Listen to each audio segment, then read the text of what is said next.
Tuberculosis, or TB, is a disease that has plagued humanity for, well, a very long time. It is caused by a bacterium called. This bacterium primarily attacks the lungs, but it can also infect other parts of the body. TB has been a major killer throughout history. Some experts believe it has caused more deaths than any other infectious disease. We can trace TB back thousands of years. Scientists have found evidence of TB in ancient bones. Some of these bones are from the Neolithic period, which was about 8,000 years ago.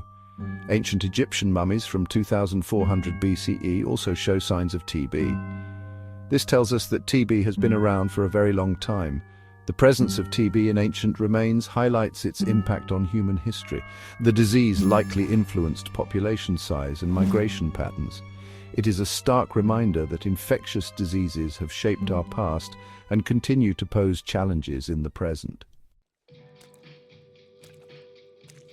In ancient Greece, TB was called phtisis. This word comes from the Greek verb phthein, which means to waste away.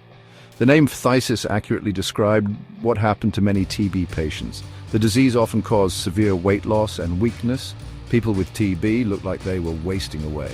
The term phtisis vividly captured the debilitating nature of TB.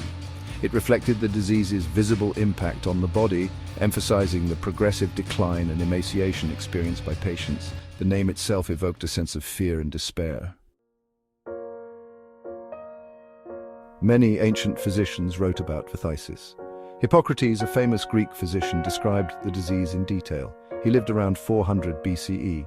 Hippocrates observed that phtisis often affected young adults. He noted symptoms like fever, chills, sweating, and coughing.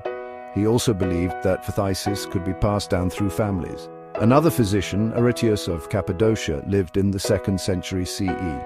He also described the symptoms of phtisis. He noted that patients often coughed up blood. He also observed that sometimes pus would build up in the lungs, leading to a condition called empyema. A Roman physician named Galen also wrote about phtisis in the 2nd century CE. Galen served as the physician to the Roman Emperor Marcus Aurelius. He described the fever, sweating, and bloody cough associated with phtisis.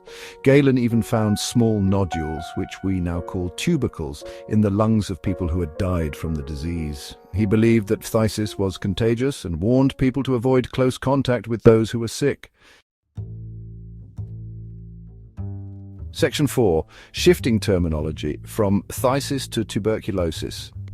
For centuries, phtisis remained the most common name for TB.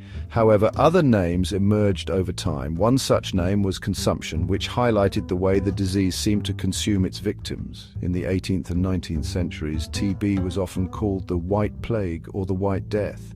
These names reflected the pallor of those afflicted and the widespread fear associated with the disease. In 1882, a German physician named Robert Koch identified the bacterium that causes TB. This was a major breakthrough. It led to a better understanding of the disease and the development of new treatments.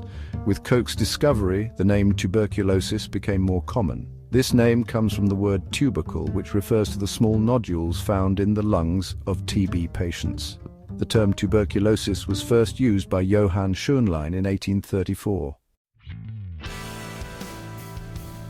Section 5. Tuberculosis today, a persistent threat. Today, we rarely use the term phtisis to describe TB. However, understanding the history of the name helps us appreciate the impact this disease has had on humanity. TB is still a significant health problem worldwide, especially in developing countries.